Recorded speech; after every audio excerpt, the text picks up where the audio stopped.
Two cubs are born on the same day, same planet, same family of predators, same instincts already written into their DNA. Both weigh less than a 2-pound bag of sugar. Both are blind. Both are completely helpless. But before their eyes even open, one of them is already more alone than the other. Up to 80% of lion cubs never reach adulthood. Tiger cub survival rates are not much better. In some regions, roughly half die before the age of 2. This is not a rare tragedy in the wild. This is the wild. And today, we are going inside two completely different childhoods at the top of the food chain: lion cub versus tiger cub. One is raised by a society. The other is raised in silence. And the reason why will completely change how you think about strength. Stay until the end, because the animal built for solitude may not be the one you expect. A lion cub enters the world hidden deep in thick grass, far from the rest of the pride. It is tiny, blind, unable to regulate its own body temperature. At this moment, it is one of the most vulnerable animals on the African savanna. A tiger cub enters the world almost the same way: blind, small, completely dependent on its mother.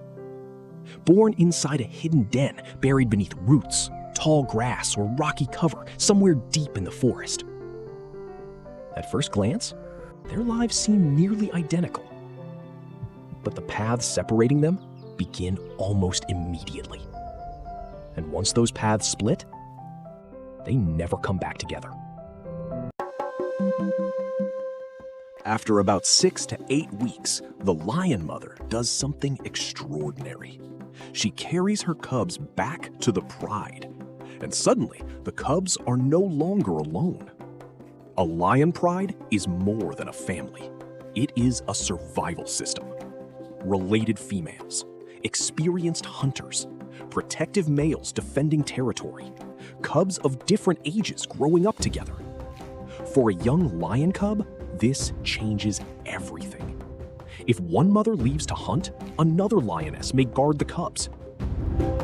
Sometimes, females even nurse cubs that are not biologically their own, a behavior called allonursing. To us, it almost looks gentle, but this behavior evolved for one reason: because it works. A larger pride dramatically increases cub survival. More hunters mean more food. More adults mean more protection. More females mean cubs are less likely to be left exposed. The lion cub grows up surrounded by constant interaction: wrestling, chasing, biting tails, practicing ambushes. What looks like play is actually training. Every pounce teaches coordination. Every mock fight teaches hierarchy. Every failed stalk teaches timing. Because one day, these cubs may need to work together to bring down prey weighing 10 times more than they do. In the lion's world, survival is social.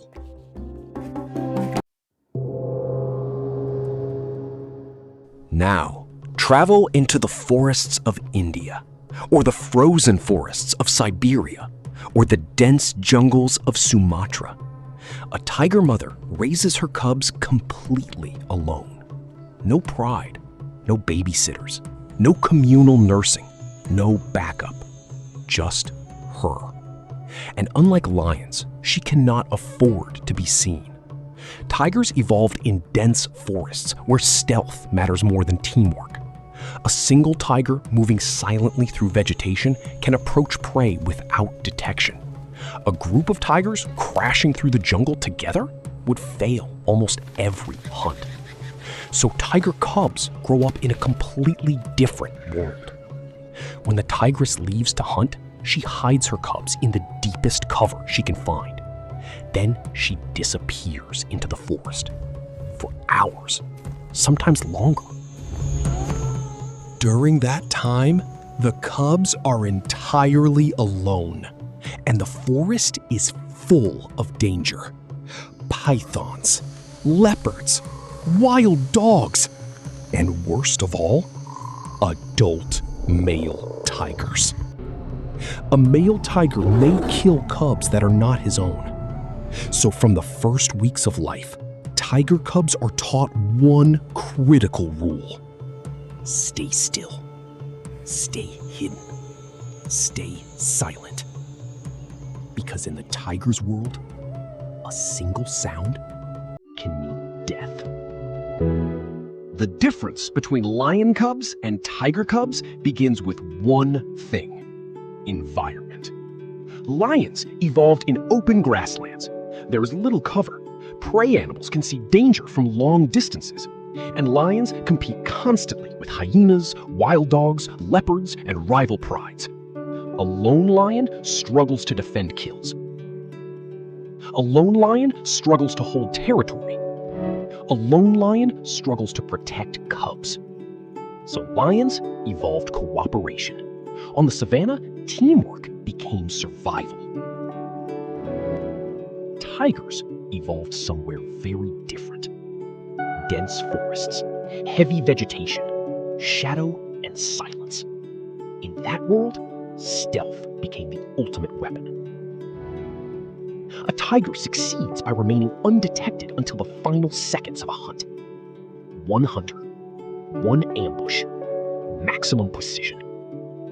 Two different ecosystems created two completely different predators, and those predators created two completely different childhoods. One cub learns trust, the other learns independence. But the lion's social system comes with a terrible cost. The greatest threat to a lion cub is often another lion. When new males take over a pride, they frequently kill cubs fathered by previous males. This is infanticide, and it is brutally common in the wild. The reason is biological. A lioness raising cubs will not breed again immediately. By killing those cubs, incoming males force females back into reproductive condition faster. It sounds cruel, because it is. But evolution does not reward kindness. It rewards reproduction. Yet, here is where the pride becomes powerful. Lionesses fight back together. One lioness alone cannot stop a fully grown male, but several lionesses working together sometimes can. They distract, attack, delay, hide cubs in dense cover. The same teamwork that helps lions hunt also helps them defend their young. The pride is both weapon and shield. The tigress faces the same danger, but she faces it alone. If an outside male discovers her cubs, there is no coalition to protect them. No sisters, no pride, no defensive wall of lionesses. Just one mother standing between her cubs and a predator larger than herself. So tiger mothers rely on secrecy. They move dens constantly, sometimes carrying cubs one by one through rivers, dense forest, and steep terrain. They remove scent from den sites. They hide cubs in near total silence. Even the cub's stripes serve a purpose. Those dark vertical patterns break up their outline perfectly among grass, branches, and shifting jungle shadows. The tiger's survival strategy is not just stealth while hunting.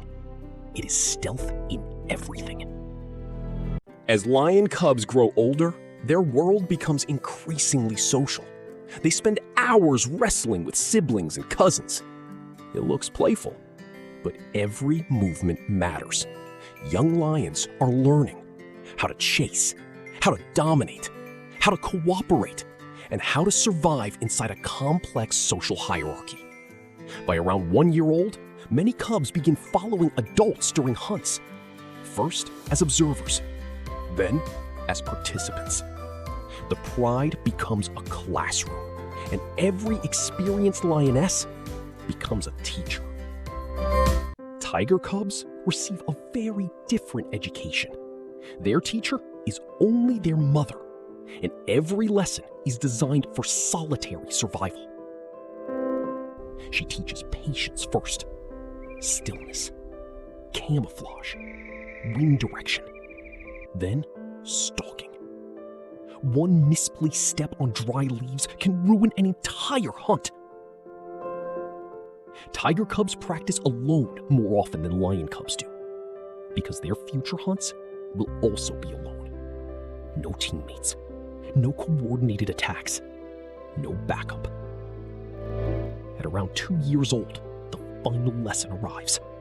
The mother begins separating from her cubs, not because she stops caring, but because nature designed them for independence. Eventually, the young tiger walks away forever, alone. So which system wins?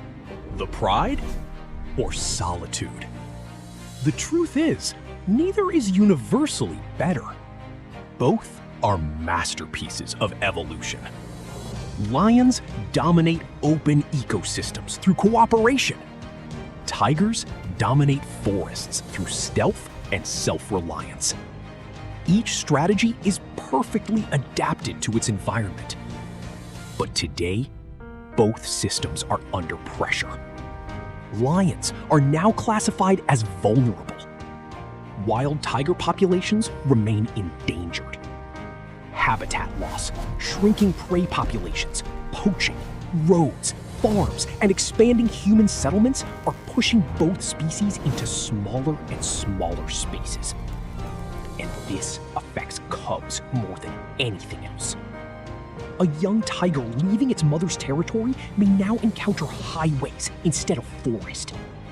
A lion pride may lose hunting land to farms and livestock conflict.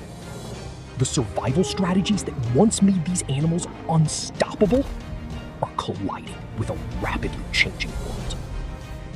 Two different childhoods, one shared problem. Humans. So what does all of this tell us? A lion cub survives because evolution built a community around it. A tiger cub survives because evolution built independence inside it. One draws strength from the pride. The other draws strength from solitude. Neither path is easy. Both are brutal in their own way. And both produced some of the most extraordinary predators Earth has ever seen. But right now, the future of both cubs depends less on evolution, more on us. Because the next generation of lion cubs and tiger cubs will inherit a world shaped by human decisions. Protected forests, conservation efforts, prey recovery, coexistence, or disappearance. So which survival strategy do you think is more powerful? The pride of the lion or the solitary path of the tiger? Tell me in the comments. And if this changed the way you think about strength, survival, and the animal world, subscribe for more deep wildlife documentaries every week. Because in nature, childhood determines